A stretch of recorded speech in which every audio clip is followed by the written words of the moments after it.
Good afternoon, everyone, and thank you for joining us for the sixth artist conversation organized as part of the programming to complement the exhibition of the 2020 Governor General's Awards in Visual and Media Arts, currently installed at the Art Gallery of Alberta. My name is Catherine Croston, and I'm the Executive Director and Chief Curator of the AGA. I would like to begin by acknowledging that we are hosting the exhibition and this webinar from Treaty 6 territory and Region 4 of the Métis Nation of Alberta. We acknowledge this as the traditional and ancestral home of the Nahiawak, Cree, Anishinaabe, Saulteaux, Niitsitapi, Blackfoot, Nakota Sioux, Dene, and Métis peoples, and acknowledge the many Indigenous, First Nations, and Inuit people who make Alberta their home today. We recognize that this acknowledgement is just one small step in the work that we all need to do to address and reverse the ongoing impacts of colonization. The Governor General's Award in Visual and Media Arts is a Lifetime Achievement Award that recognizes an artist's career, body of work, and contribution to the visual art, media arts, and fine craft in Canada. In 2020, 8 artists were honored for their exceptional careers and lifetime achievements. The 2020 winners are Deanna Bowen, Dana Claxton, Ruth Cuthand, Michael Fernandez, Jorge Lozano Lorza, Ken Lum, Anna Torma, and Zainab Verji. This afternoon, we are very pleased to welcome Jorge Lozano Lorza. Jorge Lozano Lorza is an artist and filmmaker born in Colombia. He has been painting and filming and making videos, sound, performance, and installation works since he came to Canada in 1971. He has made over 150 movies and videos, works that live not in between but within cultures. His restless visual inventions emerged from a period of Super 8 activism and personal video interventions in the 1970s. Jorge's fiction shorts have been screened at the Toronto International Film Festival and at Sundance, and internationally in many other film festivals, museums, and galleries. He has expanded his artistic practice as a facilitator of self-representation, film, and video workshops, working with marginalized communities at risk in Canada, Colombia, Panama, Peru, and Brazil, as well as the organization of film festivals, cultural activities, and curatorial film projects.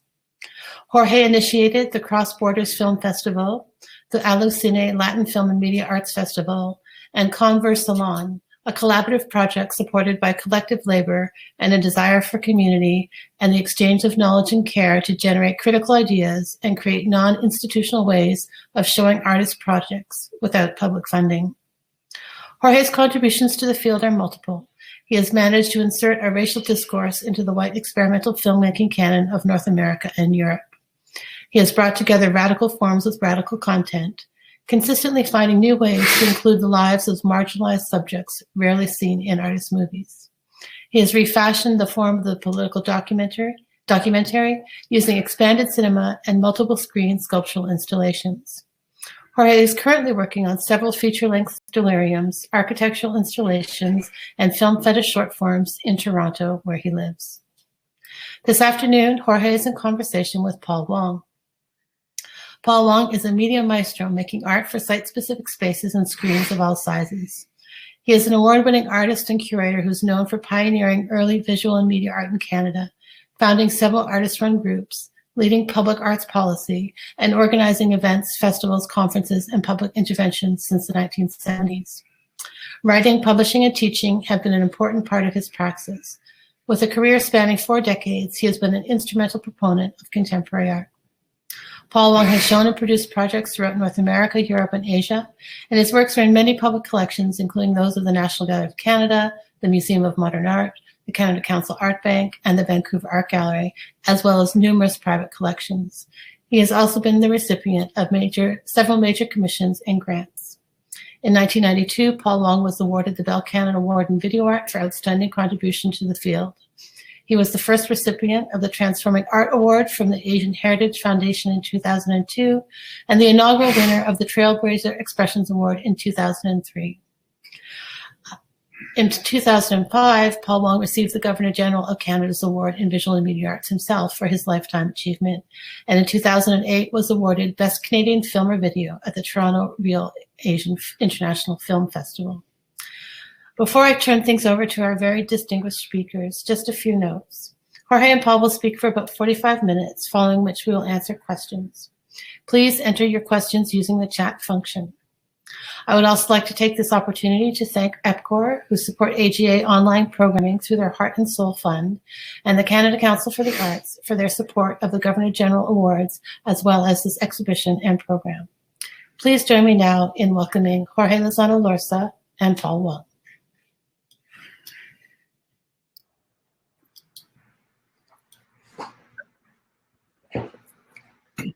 Hello. Hello.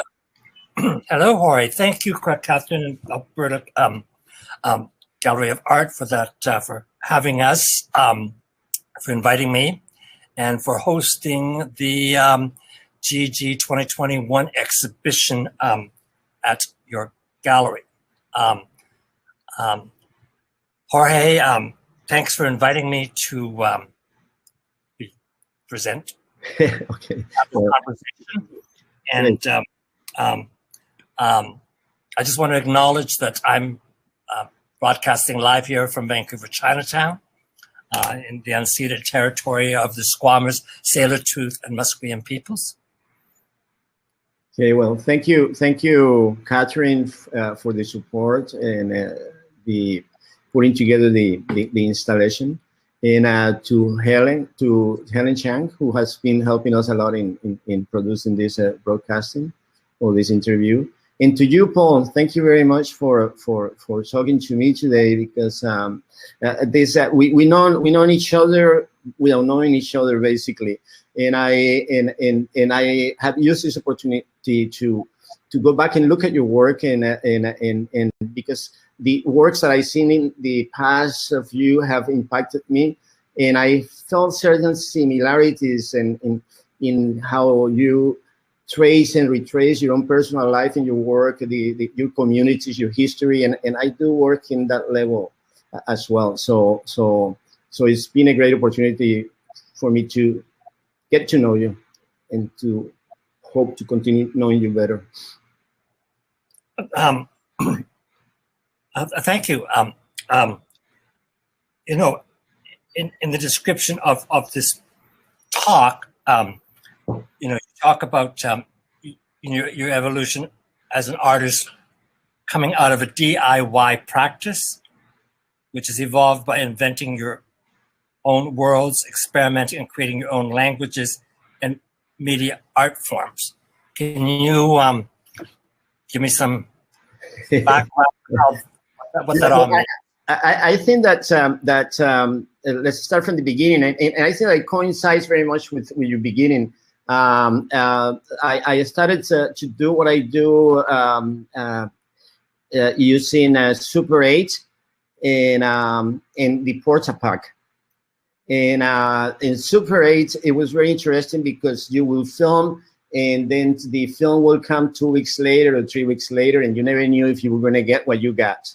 And whatever you got, it would become really amazing, right? Like most of the time, it wasn't like it was, so you had to do whatever you wanted to do with images that you haven't planned in some ways, in another way. So you began incorporating all these mistakes into your work, and finding some like aesthetics in this kind of a surprise, and you know, that you will get when you get the films. And with the Portapack, I think that I went through the same experience that you went through. Portapack was a very relational tool, you know, like we could get together to other people. Also, the fact that you could see yourself in real time, it was very important as well, because it brought a lot of works that had to do with self-reflection and looking at yourself. And also this tool, or this technology had something that it was really interesting, that it was all the glitch and all the, you know, all the states there was electromagnetics, right? So all these states the heads will get dirty. So you will record, and then you will get all these other images with lines, and the sound will just go really neat, really beautiful, you know, feedback sounds. So I think the artists began incorporating noise and mistakes into the work. That is what I began with, and it was a good tool for me, because in some ways I began doing work because when I came to Canada, I could not find anybody. I cannot in the media, in the artist places, or in the works that people will do. I couldn't find any recognition of people like me. And then I always felt like, well, I'm a foreigner, right? So I don't belong here. So these tools gave me the opportunity to create my own images, in some ways to say I exist, here I am, I think in this way, I do things in this way, this is my rhythm, this is my, this is things in my own term. So I began creating my own languages, my own systems of knowledge, to doing that basically. So the work that I began to do, or I started to do, was a reaction to racial capitalism, here in Canada, being civilized, being there, and people wouldn't acknowledge you. And so it has been a long struggle that I'm still doing, right? So it has to do with finding new ways of seeing, new ways of making, new ways of being, and new ways of doing. So, you came to Canada at a very interesting time, in the early 70s, as a teenager. And what was that like coming from Colombia, and how did you find your way to going to the Ontario College of Art? And then obviously in the late 70s, when your work begins, you were already kind of ingrained with the hotbed of the Queen Street scene. Yeah, because when I came to Canada, I came to the island. In the island, the Toronto island at the time, was a place. There was sort of like the last of the hippies, basically, and so there was a lot of artists on the island. Those are young people, photographers, poets, people who did artwork, and Victor Coleman was on the island. Young poet, recognized by William Burroughs, John Jordan, all those people that when they came to Toronto, they used to go to the island actually to see Victor, right? And Victor also, I think, that's one of the founders of ASpace. So I began to know about ASpace while I lived on the island. I didn't speak English. It took me about 6, 7, or 8 months to speak English, right? So, but I began going to ASpace, which was the hub of experimental works, and there was where all the rules were being broken at the time, and it was really exciting, right? I mean, that's when it was amazing. So there was a dance, there was performance, performance was very, very strong at that time. Lots of groups from like the Chicago Art Ensemble, jazz groups used to come to ASpace, stuff that I never seen in my life, and I never imagined that it existed. I began seeing it there, and I began on trying to wanting to do the same thing, because I had my Super 8 camera, and I had met a friend on the island who had a Portapac and had lent it to me. So I was trying to do things, and I began doing it. I did my first Super 8 films in 1971, and began doing things related to myself in some ways, back to self-presence and self building myself, So it was very exciting. So, I mean, that's pretty interesting and pretty privileged to arrive as a new immigrant, live on the counterculture Toronto Islands, and to be so quickly connected, because as we know, most newcomers to this country are not that welcomed, are not certainly many don't find their opportunities for creative self-expression. Mm-hmm. Now, did you? I know that you work a lot with immigrant, migrant, illegal immigration themes. Yeah. Did you arrive here as a legal or illegal? I basically, I was born countercultural. I'm still are. I was in Colombia. I was involved in counterculture activities, political activities, because there it was at those times also was very, very, very a time of convulsion, right? Political hope for change, which I don't know if changed it or not, but also I am from a very poor neighborhood in Colombia, which I think that it's marked a lot of how I do my work, growing up in a poor neighborhood that it was full of people from different parts of the country. There was a lot of Afro-Colombians, indigenous people, and all the mixtures that you can think of. And these neighborhoods are really interesting because architecturally, for instance, people are poor, so they begin building their own houses from scratch with bricks. Then you can see the whole becoming process, and every culture, everyone, depending on where they come from, they make the different houses, different facades. So it's a very rich aesthetically.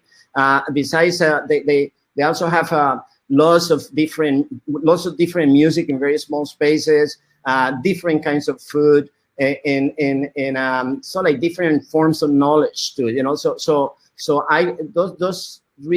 Those places are very rich in creativity. Also, there's a lot of prostitution. A lot of the prostitution houses were run by transsexuals. So the whole mixture of all the combinations of everything, you have to be very careful. You have to develop cognitive domains to be able to navigate through the dangers in those neighborhoods at the time. Violence or even getting assaulted sexually by older boys, right? So you have to smart up and create very creative solutions to do it. And the thing is that it was all these continuities and discontinuities since that were becoming in parts unfinished narratives in lots of multiplicity, and that's is in my work as well, So I came with all that in mind, and coming in here to Toronto and encountering all these different ways of thinking and doing, which it was great for me because a lot of those works you could do on your own.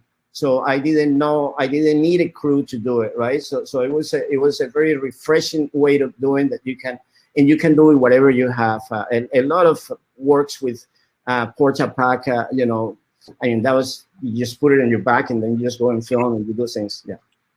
So let's just stop there for a moment. Let's just kind of go backwards because we've just seen 3 pieces. Yeah. What are we looking at right now? We're looking at a word that is called illegal. Illegals. And you asked me about illegals. You asked actually if I came illegal or not. But this is a work this is a compilation of works that it's based on there's 4 illegal characters in the tape, but they are a compilation that I made of many illegal people that I met here in Canada.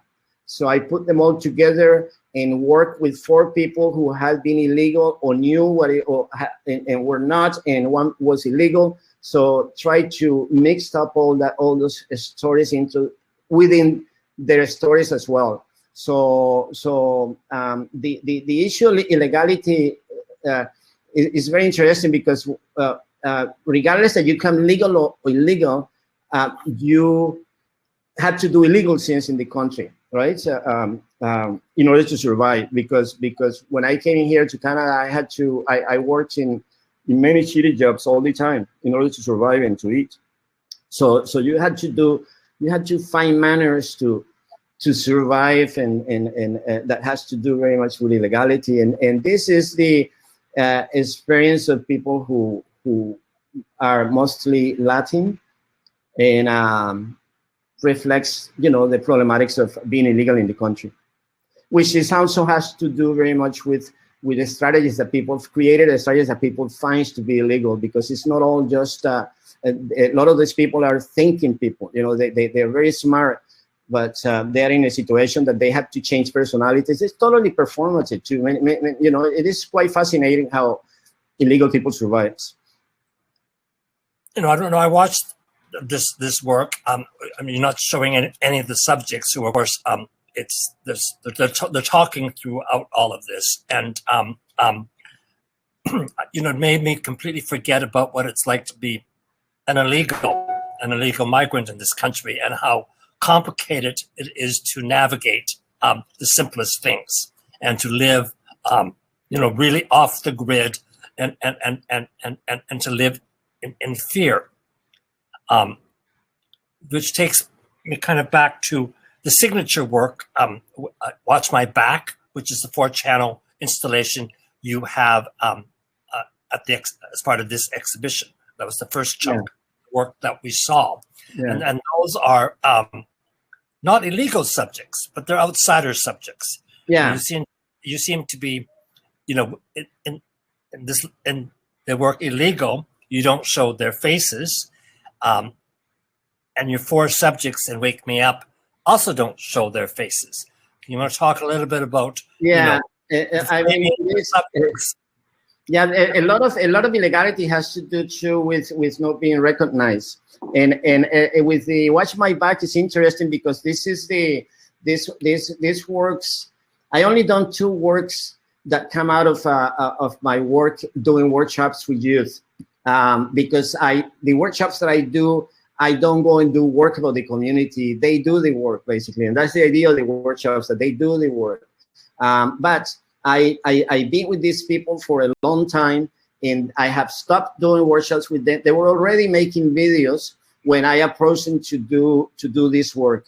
And I decided to do it because while I was doing the workshops, and every time that I spoke to them, they told me that they had to watch their back. That every time that they talked, they had to watch their back.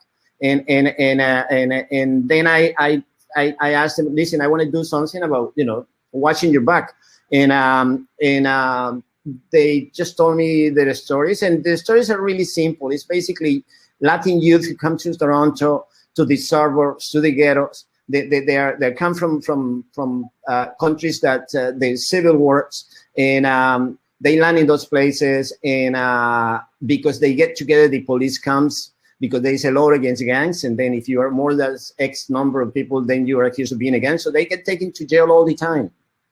They continue to get into jail, and I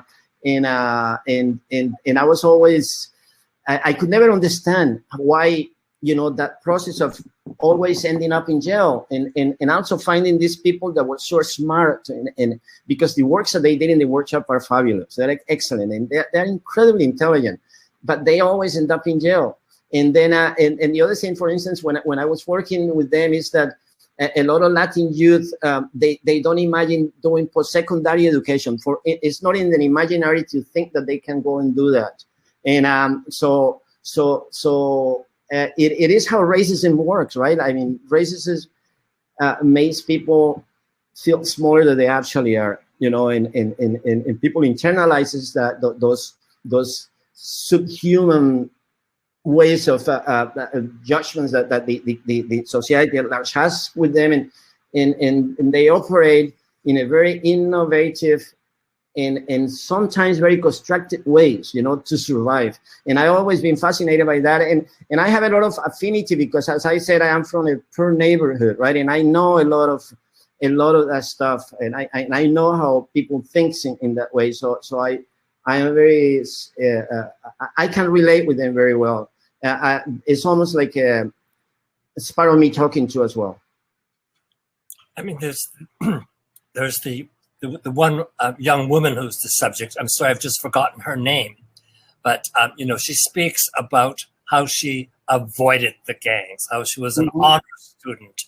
She really tried to not be a part of that, and in the end, she's picked up in a housing project and put in jail, and gets kind of a reawakening. Yeah. What she has tried to do, she has been stereotyped, she has been racially profiled, geographically and economically, by class and by color and by culture. Exactly, by everything. And also there is a law that we don't know, like when the police goes into a house, they raid those houses, and they find that your brother or your sister has guns or has drugs, then most likely you will be taken to jail with your brother. and most likely your family will get kicked out of the house. So it's a very problematic sense. It's like a lot of everyone gets blamed for it, right? Which is once more how racism operates. So it's not a matter of individuals; it's a matter of a whole bunch of people that are put in one place, and they are less than human. So aesthetically, you don't make conventional television, you don't make conventional cinema, and you don't make conventional documentaries. Talk about your aesthetic form. Yeah, the aesthetics is basically there's a way that I work. It's very rough and gritty, this stuff. Sorry? In content and form. Yeah, it's pretty gritty. Yeah, it is. Okay, like for instance, this one that we're looking at it, right? It is made of certain interviews that I do with the people, and lots of other images that I go to. I have collected to me, and also what I did much what I want to do. So therefore, you have a whole bunch of fragmented, maybe non-related images that are constructing a narrative, and that somehow creates a kind of aesthetics that in some ways, sometimes I feel that the work is making me, and the aesthetic decisions of the work in some ways are dictated to by those how those images get together. I think that, for instance, images come out of things, right? But they are not the thing. And sometimes images and the scenes, they conspire and create worlds that of their own. They become like worlds of their own. And then I enter in conversation with these images and by aesthetically, in some ways, to organizing them in a way that I find that is satisfying to me. I don't know how would it be for someone that is not used to see non-linear stories. They may get confused, but I try to. It also is very emotional, so I try to create all these paths for people to follow and to identify with what is going on. So in some ways, the works also are a portrait of the city, right? A visual portrait of a city. So the aesthetics in some ways is born out of the work itself. I don't have a plan. Every work solely dictates its own aesthetics. And I think that you do the same thing too. I mean, I've seen a lot of the work. We are so like nomadic in some ways. Aesthetically nomadic, symbiotic thing. I don't know. I mean, did my I answer work, the question? I mean, I wish I could be as loose as you. Yet it's very controlled. I mean, I wish I could be messier. I think it takes courage to slam things up against each other that's shaky, that's out of focus, that's not, because we're always dealing with this idea of, the perfect frame, the perfect time, the perfect sound. And that's, I've also, I agree. But it's very anti-aesthetic. But Paul, I could say that when I talk about my life, how I live my life, it's very similar to, or it is almost the way that I do work. My work is my life is very nomadic. I think very fragmented, and I put this together because I never been able to stay in one place in some ways, right?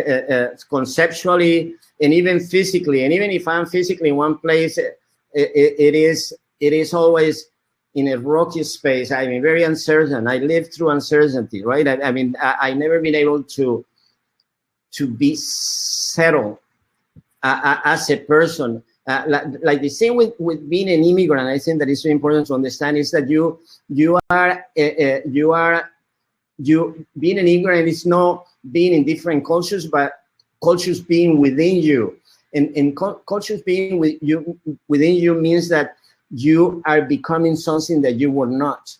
And it's an ongoing process of becoming. And I think that it gives you, my work is also reflects that state of not knowing. And a lot of the times when I finish my work, I don't know. A lot of the times when I am doing the work, I don't know what I am doing.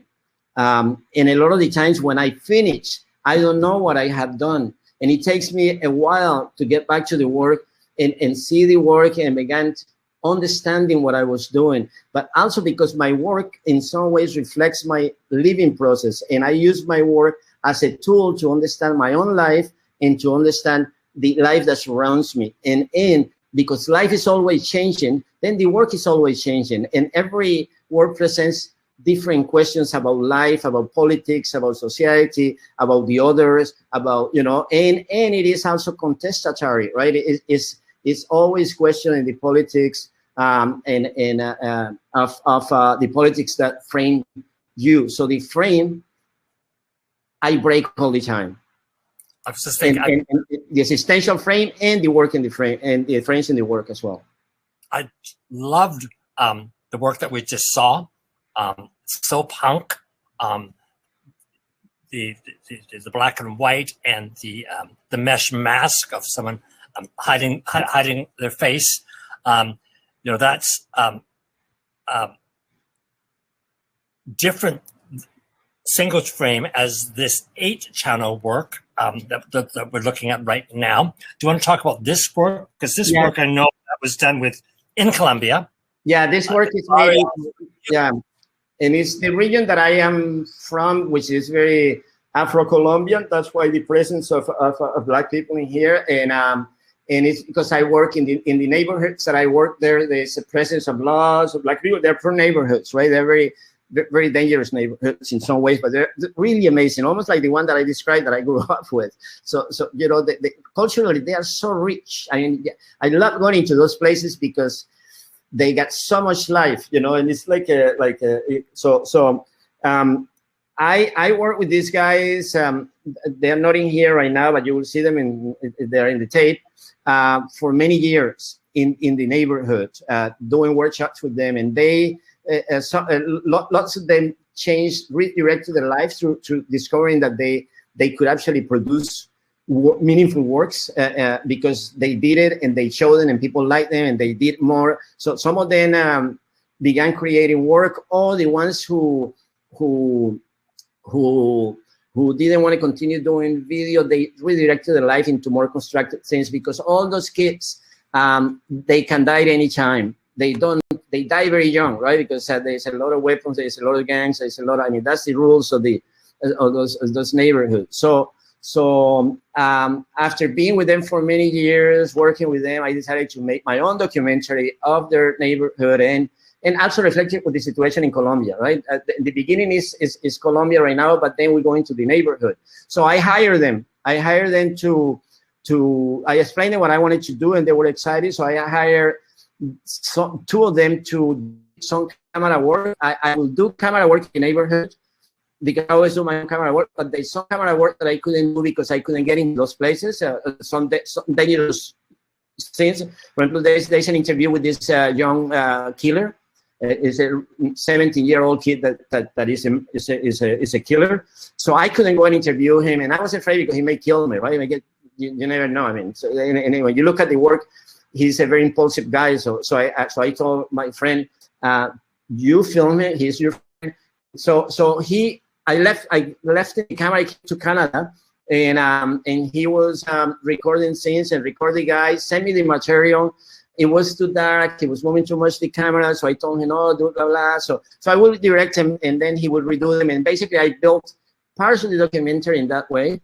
And when I showed it to them, they really liked it, but they say that they could do something better. So it is kind of a collective co-production in some ways under my direction, and with people who at the point of doing this video, they were already colleagues, right? They were not more my students, you know. They were working with me.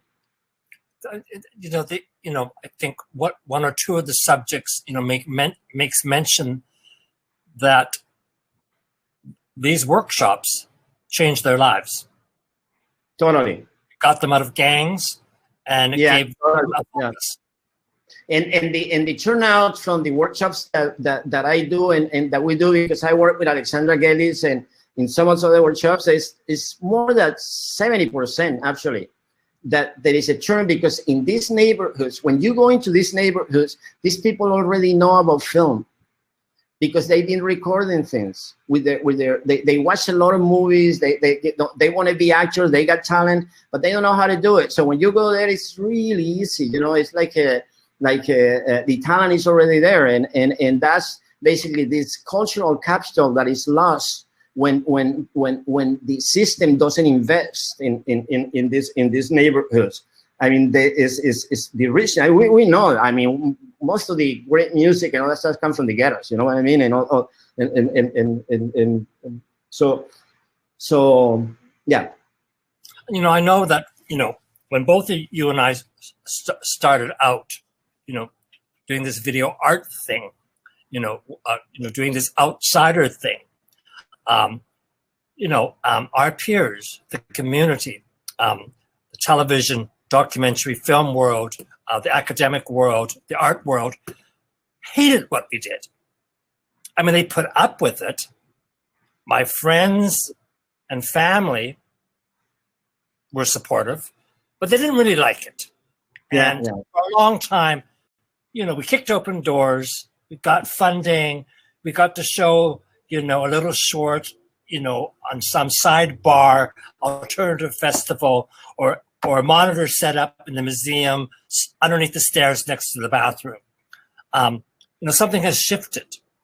Since this century, there's been several generations who've grown up around this form. Yes. And now I find the youth of today get it and love it. There's no more apology to say that this is art or not art. They don't care. Yeah. It's taken several generations, several decades to actually have a constant audience. Yes, you're right. And you don't know how easy it is for these guys to when we go into these places and show them experimental work, they just picked it up like that, and to do it the same way. It's almost like it's in their structure, right? And it has something to do with that this our generation, so the screen generation, right? They think in multiple screens. They think in multiple parallel ways, because that's what we do right now. So they understand all that stuff. This guy is so beautiful, showing off his numerous bullet holes. Yeah, seven times. Yeah, it is, and he's a very beautiful guy. These guys are really beautiful people.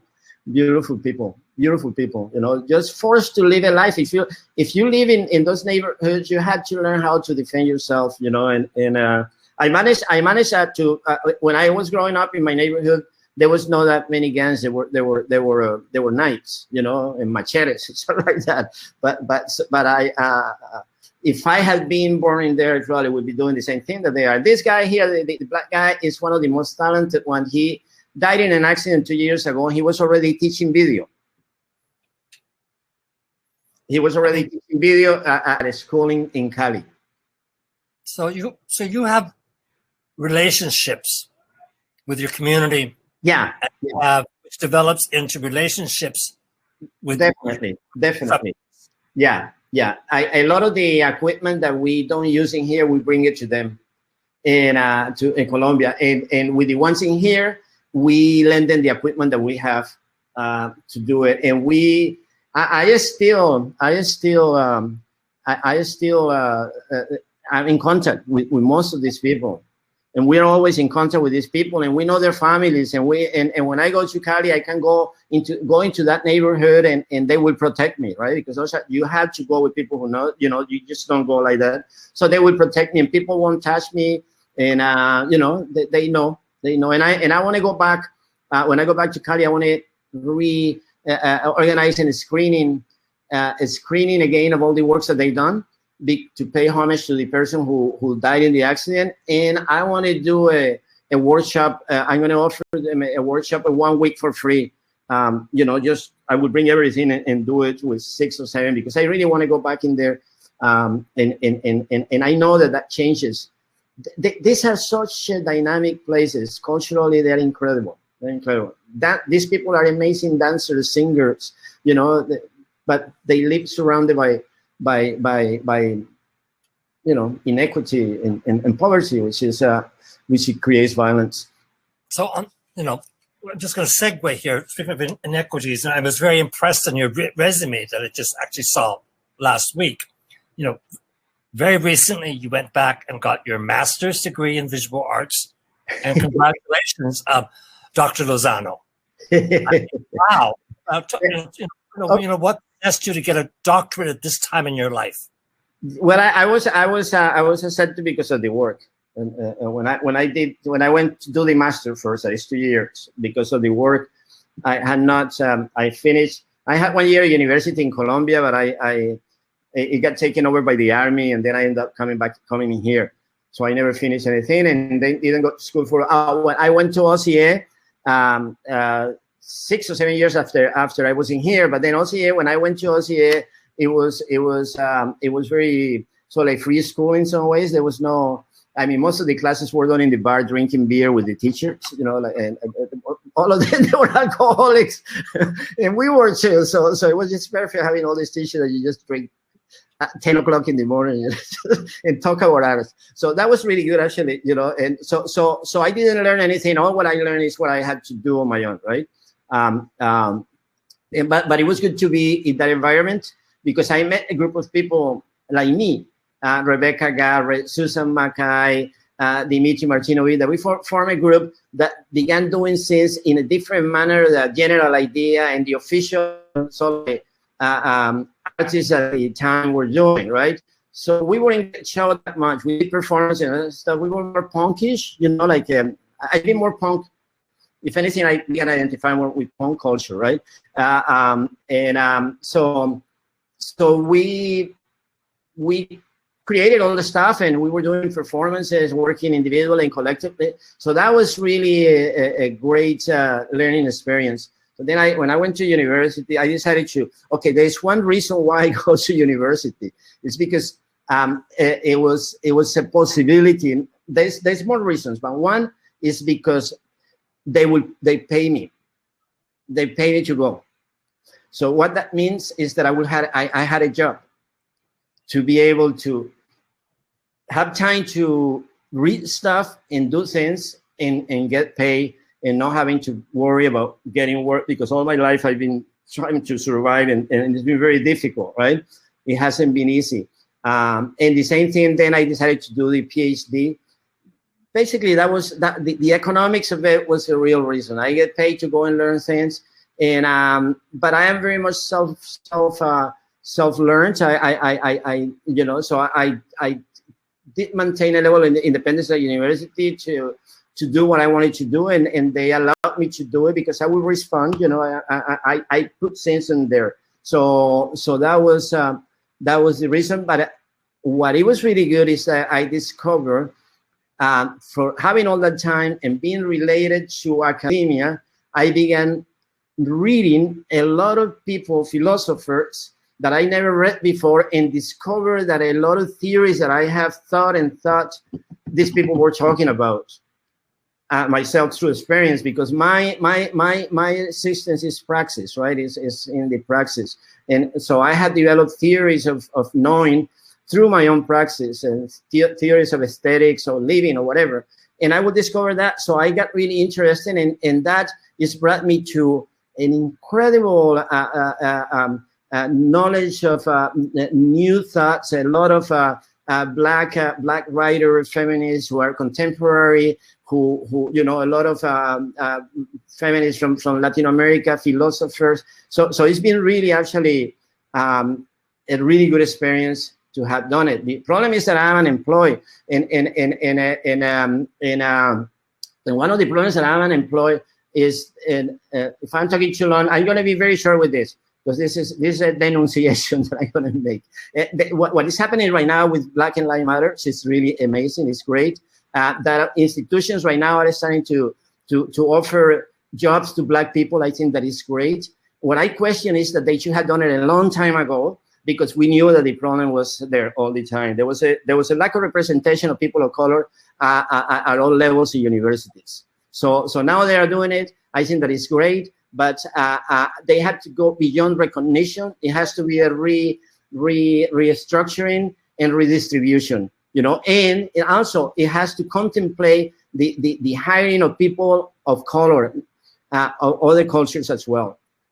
Because that's the only way that those universities are going to eventually pay back to what they haven't done for many years. And they knew all the time that was like that. But I recognize the value, and I'm really happy, because Black thought is really rich. It's perhaps the most interesting philosophers that I'm reading right now is Black writers. And for instance, this person that I'm writing right now, Sylvia, great, you know, incredible, and she will bring you through the whole connections of Black thought and Mabembe, and anyway. But that's the, I'm talking like that because I went to do the PhD, and I didn't discover it all this age.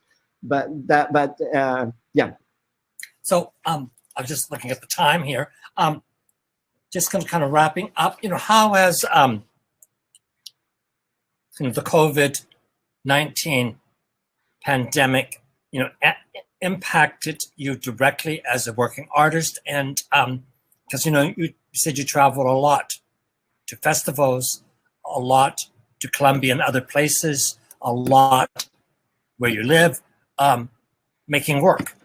So yeah, the pandemic is quite interesting, because in some way has been an X-ray for seeing, you know, the problems that we have as a society, and where they come from, and basically it's racial capitalism. I mean, and we know that we can imagine the end of the world, but we cannot imagine the end of capitalism, right?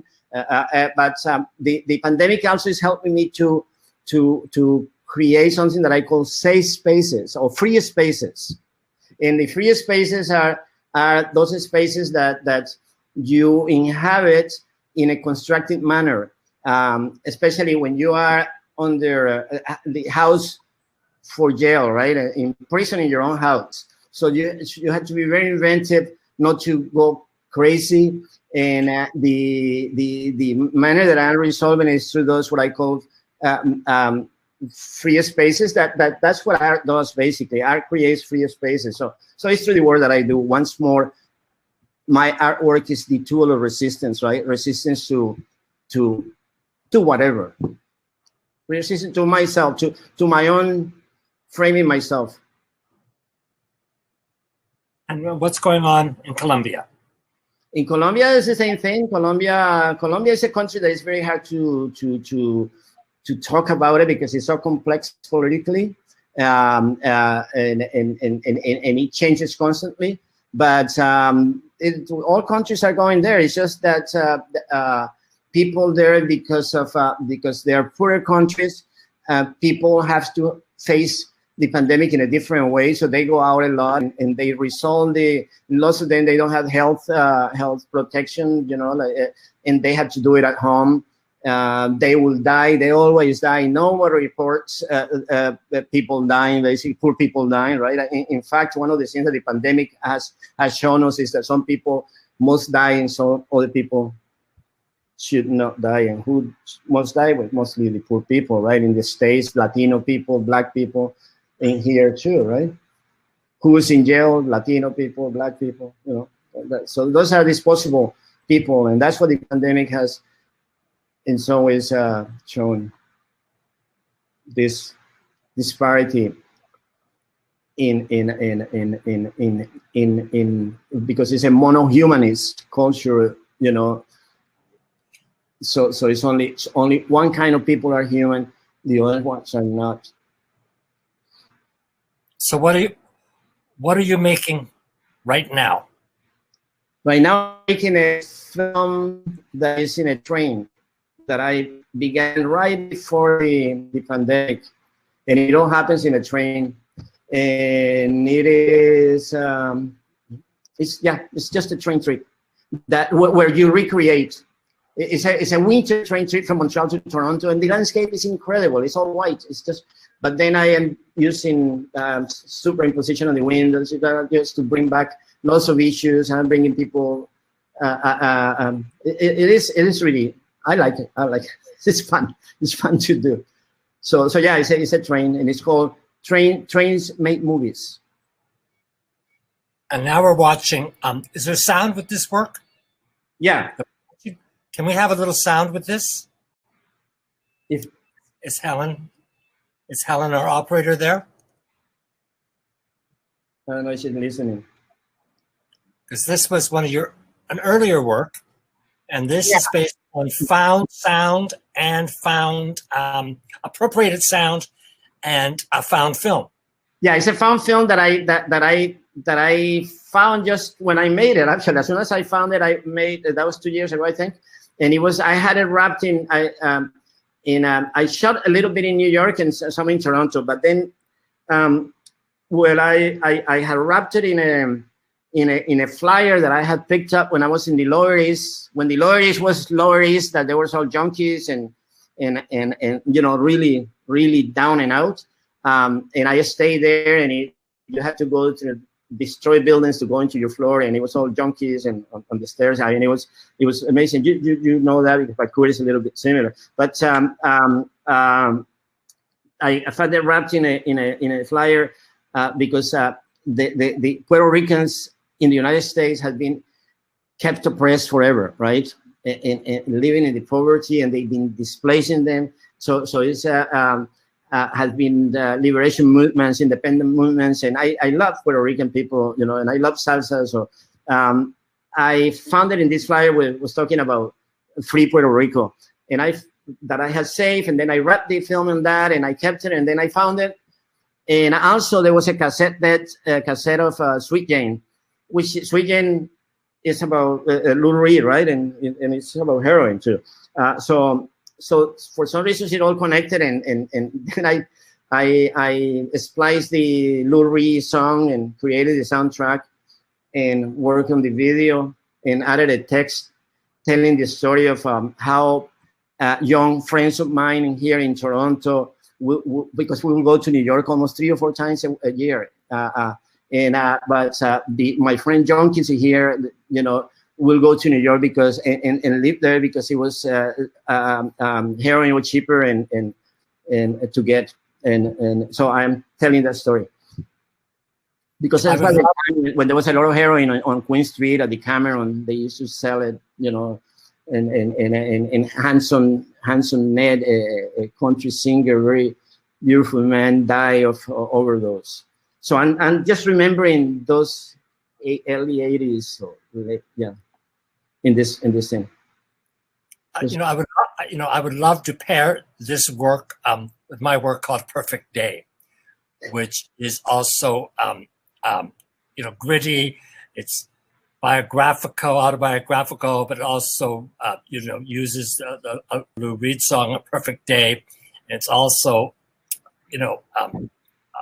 around those hardened times around drug culture and life culture. Yeah, I think it'd be very interesting to show these two works as a pas de deux. Anytime, Paul. And this is actually one example of when I talk about works that made themselves, right? I mean, I put those things together, those three elements years ago, and then because they were together, they all fit together to make the work. It's almost like, what I had to do is let me be made by the film, by the encounter with those elements. And I like that, I like losing control too. When you were talking about me being disorganized. I don't know what word that you use, but yeah, I like to lose control sometimes of the work that I do.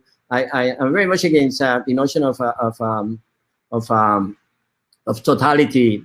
Totality is an illusion. So all the works too are unfinished. They are not go from A to Z. They are the continuities and discontinuities, like my life. Wow! Thank you, what perfect timing. Perfect. Thanks for having Here us. I am. Thank you. Apparently, we couldn't get the sound going, but Jorge, is that video on Vimeo? Yeah. I can send you. I see that you guys have the link. Yeah, we can put the link up with the. You can publish it if people want to see it. It's a really neat little video. I like seeing it. The soundtrack is neat, and I love that. And I love Lurie. So Jorge, Helen has posted the Vimeo link in the chat. So if anyone wants to see the Vimeo link, it's there. But we'll also post it when we repost this on our site, because we'll post the whole conversation today. A lot of people have been asking whether they can rewatch it. So we'll be doing that as well. So anyway, I just wanted to thank both of you so much. This was so enjoyable. Jorge, it's so great to see all of your work, even in this kind of abbreviated non-audio format. So that's been lovely. And also, Paul, thank you so much. You're having your insight and your ability to bring your own practice to the questions that you're asking Jorge has been quite incredible. So thank you so much. Yeah. For those of you who want to see the exhibition, unfortunately the AGA is closed, but there is a virtual walkthrough on our website, as well as all of the webinars that we've been doing with the Governor General Awards winners this year. So you can have a look at that, and also installation shots. So I just want to thank everybody who attended today, and also my sincere appreciation to both Jorge and Paul for your contributions to this. It has been really wonderful. Thank you. Thank you very much. And Paul, we didn't talk too fast. No. Bye. This has been Bye. great. Thank you so much.